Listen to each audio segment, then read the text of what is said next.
मानव समाचार, मानवता के हक में। डिफेंस कमेटी की तरफ से आज की प्रेस कॉन्फ्रेंस बुलाई गई है।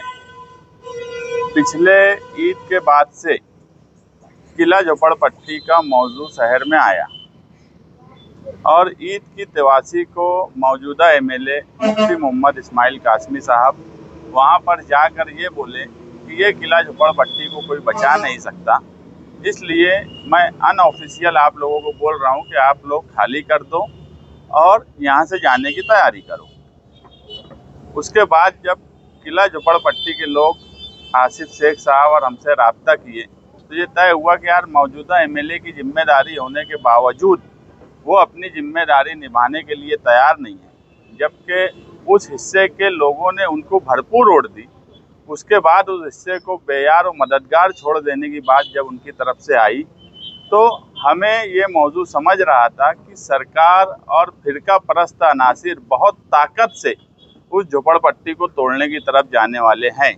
और आप लोगों ने भी देखा होगा कि उनकी जो प्रशासन की तैयारी थी, बाकायदा आरएसएस के बाहर से बड़े बड़े ओहदेदारान मालेगांव में पिछले 3-4 दिन से मौजूद थे और प्रशासन जिस तरह की तैयारी कर रहा था वो सबको समझ रहा था कि उनका किस तरीके से वो कार्रवाई करने की तरफ जाएंगे।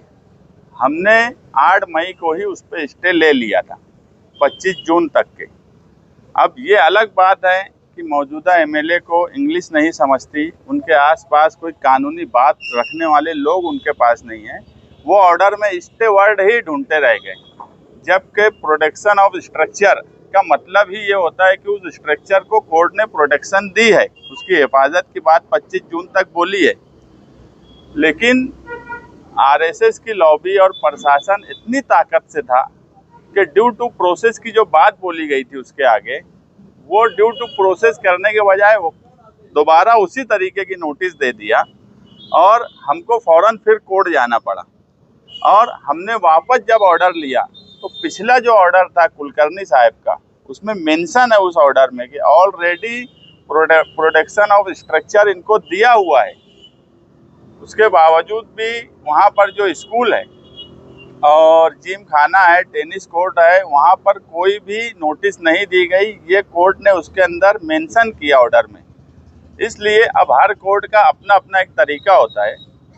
ये जो गौरी मैडम की कोर्ट थी, इन्होंने 17 जून तक प्रोटेक्शन दिया वैसे ही और 10 जून तक सरकार को अफिडेविट फाइल करने का कलेक्टर की तरफ से तहसीलदार ऑफिसर था, उनको बोला गया कि आप 10 तारीख तक तुम्हारा जो भी बोलना है वो अफिडेविट की शक्ल में दाखिल करो। जब 133 लोगों को स्टे मिल गया और प्रशासन को उस वक्त भी हमने बोला कि अगर 133 लोगों को स्टे मिल चुका है तो उसी स्टे के सहारे से बकिया लोगों को भी सिक्योरिटी दे दी जाए, बकिया लोगों के भी झोपड़े 17 जून तक रोक दिए जाए। मगर जो मैं बोल रहा हूँ कि प्रशासन पर आरएसएस लॉबी का दबाव था और उन्होंने 133 का निशान अलग लगाया और बकिया जो कोर्ट नहीं गए थे उनका अलग लगाया। उस वक्त ही हमने साजिद अब्दुल रशीद मुकादम को दिन में मैंने कोर्ट से ही 2-3 मरतबा फ़ोन किया कि यार बकिया लोगों का भी अगर कुछ हो सकता तो कर लो। उनका रात में मुझे 8 बजे फ़ोन आया, जावेद अब्दुल सत्तार और साजिद अब्दुल रशीद मुकादम का। उन्होंने कहा कि यार हम हमारे वकील से मिले, उनका ये बोलना है कि नया ड्राफ्ट बनाना और दाखिल करना एक दिन में मुमकिन नहीं है, तुम्हारा ही वकील तुम दे दो, हम उससे ही करवा लेते। हम उस पर भी राज़ी हुए। आसिफ शेख साहब से मेरी फ़ोन पर बात हुई, उन्होंने एक ही बात बोली कि चलो जाने तो, वो उस वक्त अपने साथ नहीं आए थे, वो आज उनके साथ हैं, मगर उनके घर का मामला है और कोई मामला होता तो हम भले साथ नहीं देते, मगर किसी का घर है और घर जो है इंसान की पूरी ज़िंदगी का असासा होता है, इसलिए हमने उनकी पूरी मदद की। साजिद को मैंने मुसलसल, साजिद अब्दुल रशीद मुकादम से मैंने लिस्ट मंगवाई कि तुम जो लिस्ट बना रहे हो वो लिस्ट मुझे भेजो, और वो लिस्ट क्योंकि एक दिन में तुमको अगर करना है तो पूरी तैयारी से करना पड़ेगा। तो उसने मेरे से मुसलसल फ़ोन पे और व्हाट्सएप पे राब्ते में था। जब वो मुझे लिस्ट भेजा तो मैं उसको लिख के भेजा कि तुमने 160 लोगों की ही नोटिस का वो लिस्ट भेजा है और वहाँ पर 235 लोग हैं, तो लिस्ट पूरे लोगों की, तो अगर एक आदमी भी छूटा तो जो हिसाब से इनकी कार्रवाई है वो तोड़ देंगे उस आदमी का, तो तुम पूरी लिस्ट बनाओ। उसने फिर मुझे रात में 9:23 पे एक लिस्ट भेजा। वो लिस्ट भी गलत तरीके से बनी हुई थी। मैं उसको बोला कि यार ये लिस्ट कोर्ट में नहीं चलेंगी, प्रॉपर्टी टैक्स नंबर, सबकी सिग्नेचर, क्योंकि इस पर कोई सिग्नेचर नहीं ली थी, सिर्फ सर्वे नंबर और घर नंबर इतना ही लिखा हुआ था। फिर मैं उसको भेजा रात में 1:30 बजे के करीब कि एग्जिबिट ए के हिसाब से ऐसे पूरा मैटर बना के सबकी नाम लिख, प्रॉपर्टी का टैक्स नंबर लिख, हाउस नंबर, सर्वे नंबर लिख और सबकी सिग्नेचर अलग अलग ले। तो बोले यार इतनी जल्दी होगा क्या? मैं बोला रात भर कर, तुम लोग बम्बई निकल गए हो, किसी से भी लिस्ट मंगवाओ मगर इस तरीके की लिस्ट बना के लाना। बोलने का मतलब यह है कि पूरी मदद किए। जावेद अब्दुल सत्तार का फ़ोन आया, उसने कहा कि यार तुम्हारे वकील का नंबर दो। मैंने क्लर्क जो MP वसी का एसोसिएट है, उनका जो मेन क्लर्क है, उसका नंबर दिया और उनको बोला कि यह आदमी से तुम सुबह फ़ौरन बात करना, क्योंकि वेकेशन चालू है, कोई मैटर रहता है तो ही वकील और क्लर्क वगैरह आते हैं, अगर कोई मैटर नहीं है तो वो लोग आते नहीं। तुम इसको सिर्फ बोलना, ये सबको बोल देगा।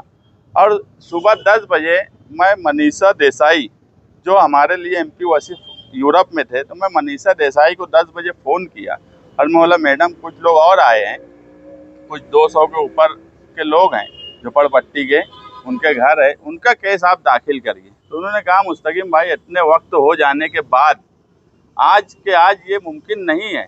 मैं बोला आप कुछ भी करिए, वो लोग आए हैं, आप थोड़ी फीस उनसे ज़्यादा लो मगर आप किसी भी सूरत में आज के आज करो। उन्होंने कहा कि कल सैटरडे है, अगर कल तक कर दूँ तो मतलब कल तक 12-1 बजे तक मैटर आएगा, ये सुबह ही झोपड़पट्टी तोड़ डालने वाले हैं, तुम कुछ भी करना आज के आज करना। उसके बाद मैंने इनको बोला भी कि मैंने मनीषा देसाई से बात कर लिया, आप लोग जो है उससे मिलो। तो ये बोले हम लोग उनकी ऑफिस में आ गए हैं। बोलने का मतलब ये है कि सारी कोशिश हमारी तरफ से होने के बाद, आसिफ भाई और माइनॉरिटी डिफेंस कमेटी की तरफ से सारी कोशिश होने के बाद, जब सब कुछ हो गया, एहसान फरामोशी करना ये बात बराबर नहीं है। मैं उस वक्त भी बोला था कि ये बड़ी ताकत से लड़ने की बात है और ऐसी ताकत के वक्त हमें इत्तेहाद का मुजाहरा करना चाहिए, कोई सियासी बात नहीं करना चाहिए। आप पहले दिन से अगर देखेंगे तो मौजूदा MLA ने हर वक्त यही बात बोली कि इनका पिटीशन टिकेगा नहीं। मालेगांव किला झोपड़पट्टी के कुछ लोग जो है ये हाईकोर्ट पहुंच गए। हाईकोर्ट पहुंचने के बाद उन्होंने वहां पिटीशन डाली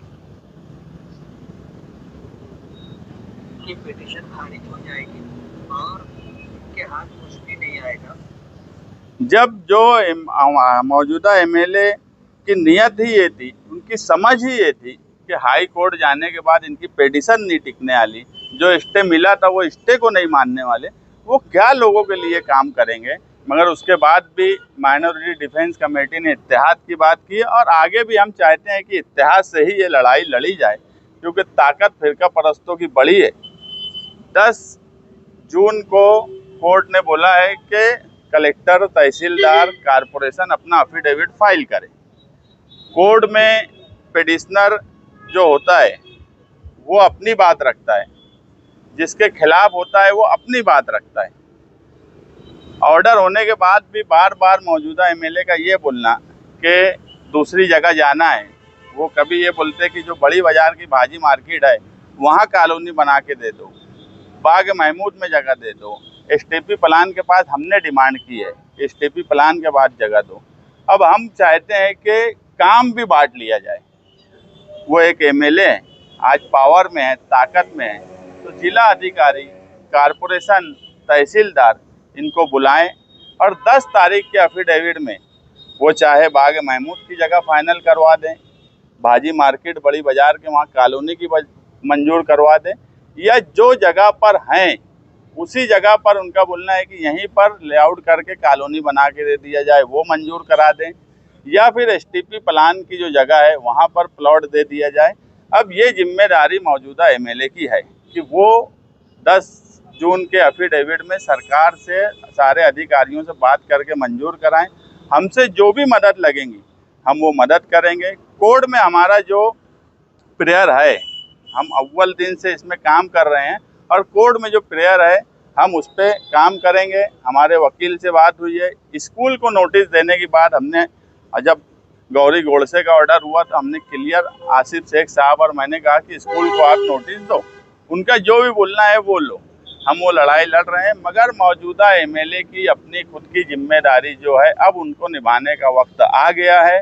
किला झोपड़पट्टी के लिए अब मौजूदा एमएलए 10 तारीख के अफिडेविट में जगह फाइनल करवाएं प्रशासन से मीटिंग लेकर, और जो भी उनको करना है वो करवाएं। हमारी जहां माइनॉरिटी डिफेंस कमेटी की उनको मदद चाहिए हम वो मदद देंगे, कोर्ट में हम पूरी मजबूती से केस लड़ेंगे, मगर अफिडेविट फाइल करने की जिम्मेदारी मौजूदा एमएलए की तरफ हम दे रहे हैं। हम भी काम बांट के करना चाहते हैं। से बात करवाई वकील अभी दिया, इस्माइल ने कल अपने पहले प्रोग्राम में ये कहा कि क्या उनके बाप का वकील है, क्या उनका नौकर है, क्या वकील? देखो, कोई भी वकील लग जाता है। वकील किसी के बाप का नौकर नहीं होता, मगर वकील को हम नहीं बोलते तो वकील खड़ा भी नहीं होता, ये भी बिल्कुल सच बात है। दूसरी बात उनकी ज़ुबान की, तो मैं ये मानता हूँ कि आदमी की परवरिश, उनकी परवरिश भी अच्छी हुई, वो दीनी तालीम में गए, वो माहौल भी अच्छा ही रहा होगा। मगर आप लोग देख रहे हो कि सियासत में आने के बाद उनका जो भी सर्कल है, जिस तरह की ज़ुबान वो इस्तेमाल करने लगे हैं, मुफ्ती मोहम्मद इस्माइल कासमी साहब, ये ज़ुबान एकदम गटर की ज़ुबान है, बाजारू ज़ुबान है। इस तरह की ज़ुबान वो इस्तेमाल कर रहे हैं, हमने कभी इस तरह की ज़ुबान नहीं इस्तेमाल किया। अब उनको खुद सोचना चाहिए, मालेगांव शहरियान के लोगों को सोचना चाहिए कि ये आदमी इतनी बाजारू ज़बान क्यों इस्तेमाल करने लगा। उनके आसपास के लोग भी इसी तरह की ज़बान इस्तेमाल करते हैं, जो अच्छाई और बुराई के नाम पर इलेक्शन लड़े, उनकी ज़ुबान का ये हाल है, तो बाकी की बात क्या मैं बोलूँ। आपने कहा काम बांट के चले, मौजूदा एमएलए बस्ती के ताल्लुक से ऐसा इल्जाम है कि वो सुस्त रफ्तारी से काम किए नहीं किए, अब ये इतनी बड़ी जवाबदारी जिम्मेदारी उनको दे रहे हैं, कर पाएंगे कि नहीं कर पाएंगे? कल तो बड़ी डींगे मारे ना, एक दिन में हमने करके दिया, विद इन अ डे हमने करके दिया। और एक जावेद अब्दुल सत्तार बोले कि हमारे पास ट्रक भर के पेपर है, तो ट्रक भर के पेपर अनपढ़ जाहिल लोग के पास रहता है कि जिनको कुछ नहीं समझता ये कौन सा पेपर चाहिए। कोर्ट में ना 25-50 पेपर लगता, हमारे पास ना वो 25-50 पेपर था। कोर्ट में कोई ट्रक भर के पिटीशन नहीं दाखिल होता। ये जाहिल आदमी जिसको कुछ नहीं समझता उसके पास ट्रक भर के पेपर रहेगा, हमारे पास ट्रक भर के पेपर नहीं था, मगर जो पेपर की ज़रूरत थी वो पेपर था। अब बड़ी बड़ी डींगे मारे हैं, और बात वो नहीं है, एमएलए है ना शहर के, जिम्मेदारी तो भाग रहे थे, अब आ गए ना जिम्मेदारी में। अब एमएलए की हैसियत से उन्होंने अपना पावर बताना और अफिडेविट फाइल करवाना। उन्होंने ये भी कहा कि यार आप लोग इस मामले पे बहुत सियासत कर रहे हैं। कोई बोल दे कि हमने कोई सियासत की, अगर हम यहाँ पूरी मीडिया बैठी है, आप उस वक्त से पुलिस डिपार्टमेंट, तहसील, कारपोरेशन की सब कार्रवाई देख रहे थे। आप बोल दो अगर हम कोर्ट में नहीं जाते तो वो बस्ती बची होती, क्या इसका जवाब आप दे दो। चलो, तो सियासत करने की क्या बात थी उसमें? तो 133 झोपड़े को जो हिस्से मिला था उसमें से ऐसा उनके ऊपर इल्जाम लगाया गया है कि यार जो बाकी के लोग थे, तो दोपहर के दिन उनको बोला गया कि तुम यहाँ से सामान निकालो और रख दो, इसमें कितनी सच्चाई? नहीं, देखो, दोपहर में मीडिया वाले भी थे वहाँ, जुमा के दिन मैं भी था, एडिशनल एसपी साहब और इनकी पूरी टीम थी, ये दौरा कर रही थी, मैं खुद भी था। तो किसी ने, मैं वहाँ घूमा, मैंने नहीं बोला, किसी ने ये बात नहीं बोला, बिल्कुल झूठ बात बोलते ये, हमेशा से कोई भी मामले में झूठ बोलते, इनको कुछ भी नहीं समझता ना कानून। मैं हमेशा बोलता हूँ कि मौजूदा एमएलए को कानून समझता ही नहीं है, और किला झोपड़पट्टी के मामले में तो वाज़ेह हो गया कि यह आदमी को कानून नहीं समझता, यह आदमी का कोई प्रेशर अधिकारियों पर नहीं पड़ता। एक एमएलए की हैसियत से मेरी ऐसी समझ थी कि अगर मालेगांव शहर का कोई और एमएलए होता तो मुझे नहीं लगता कि कोर्ट भी जाने की ज़रूरत पड़ती। इतना दबाव प्रशासन पे बना के कि ये स्कूल है, ये है, ये ऐसे से ऐसा करो, इन्होंने एक मीटिंग प्रोटोकॉल के हिसाब से ली क्या? अगर जब से मामला चल रहा था, जिला अधिकारी, तहसील ऑफिस, कारपोरेशन, पुलिस डिपार्टमेंट की एक एमएलए एक लेटर देंगे कि मुझे मीटिंग लगाना है, तो मीटिंग लगेगी ना। इन्होंने एक मीटिंग ये पूरे मामले में लेकर वहाँ अपनी बात रखी क्या? तो ये कुछ भी नहीं करते। एफिडेविट फाइल करवाने की जो जिम्मेदारी आप उसको दे रहे हैं, इसकी वजह से अगर लेकर वो ढिलाई करते या फिर उनसे नहीं होता वो काम, तो नुकसान तो सभी का होता है। नहीं तो जो आदमी ये बोल रहा है कि विद इन अ डे, एक दिन में मैंने हाई कोर्ट में पिटीशन लगा लिया, उसको 10 दिन दे रहे हम काम करने के लिए। 10 दिन में काम करें। सिर्फ दूसरे के बच्चे को अपना बच्चा बोल देना, झूठ फसाद बोल देना, गलत जबान बोलना, सिर्फ इतना ही काम आता क्या? शहरियान को भी दिखेगा ना कि 10 जून तक ये क्या करवा पाते और क्या नहीं करवा पाते। और मैं क्या बोला, हम भी मदद करेंगे ना, मगर हम आज लेटर देंगे, आसिफ शेख साहब हो या मैं दूं, हमारे पास कोई ओहदा नहीं, हम तो कारपोरेटर भी नहीं है। हम लेटर देंगे तो साबिर भाई लगेंगे क्या मीटिंग? एक एमएलए के हिसाब से ही लगेंगी ना। तो एक एमएलए के हिसाब से इन्होंने पावर बताना है, मीटिंग लगाना, हमारी ज़रूरत रहेंगी। ये डायरेक्ट हमको बोलेंगे भैया तुम्हारी ऐसी ऐसी हमको ज़रूरत है, हमारे पास ट्रक भर के पेपर है, मगर ये अहम पेपर नहीं है, वो ला दो, हम ला के देंगे। भाई एक सवाल ये है कि वो आप लोग के ताल्लुक से ये बोले कि आपने पैसे जमा किए झोपड़ा वालों 2,500 कहीं कुछ, और वो बोले कि हम मुफ्त में किए। देखो, इसका क्या आप बोलेंगे? आप हमने एक कमेटी बनाई थी, जो कमेटी के सब जिम्मेदार हैं, उनको हमने कहा कि इसका जो भी एकदम क्लियर बात, कोई झूठ बसात नहीं, हमने क्लियर बोला कि आना जाना ये सब हम करेंगे। वकील की फीस वगैरह जो है वो आप लोग आपस में मुश्तरका तौर पे जमा करो। ये बात वो जो बोलते हैं गलत बोलते हैं। ये कमेटी के लोगों ने किसी से 1000, किसी से 2000, जिसकी जैसी हैसियत थी इन्होंने जमा किया और वकील को फीस दिया। ये बात बिल्कुल सच है। हाँ, दूसरी बात कि मौजूदा एमएलए ने निहाल साहब पे भी इल्ज़ाम लगाए कि निहाल साहब जब झोपड़पट्टी बसाते थे तो वो पैसे लेकर बसाया करते थे। इसका जवाब जो है मुश्ताक अहमद, निहाल अहमद और एमएलए वर्किंग कमेटी जो अभी बड़ी प्रेस कॉन्फ्रेंस ली थी और जो अपने आप को निहाली बोलती थी, और इन्होंने जवाब देना क्या निहाल साहब ऐसा करते थे जो उनके साथ निहाल अहमद के नाम से घूम रहे हैं, इसका जवाब आप उनसे लीजिए। मालेगांव कल किरीट सोमैया मालेगांव आने वाले हैं। हमारी मालूमात ऐसी है कि 1044 आदेश कारपोरेशन से तहसील ऑफिस से निकले, मगर तहसील ऑफिस अब ये बोलता है कि हमारे यहाँ से नहीं गए। कारपोरेशन में वो आदेश साइन और सिक्के के साथ आए और उस आदेश पे जन्म दाखिला इशू हुआ और उस 1044 को तहसील ने इनकार किया।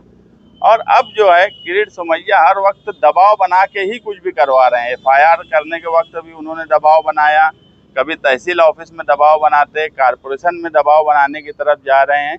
अब वहाँ भी वो यही बोलने वाले हैं कि कारपोरेशन भी ये मान ले कि 1044 दाखिले गलत है। अगर कारपोरेशन ने इस तरह की धांधली या सिर्फ दबाव में आकर कोई फैसला की तो minority defence committee, Asif Shaikh साहब, हम मिलकर फ़ौरन मीटिंग बुलाएंगे और आगे का लाए अमल तय करेंगे। क्योंकि ये सिर्फ धांधली करने के लिए मालेगांव कारपोरेशन में आने वाले हैं।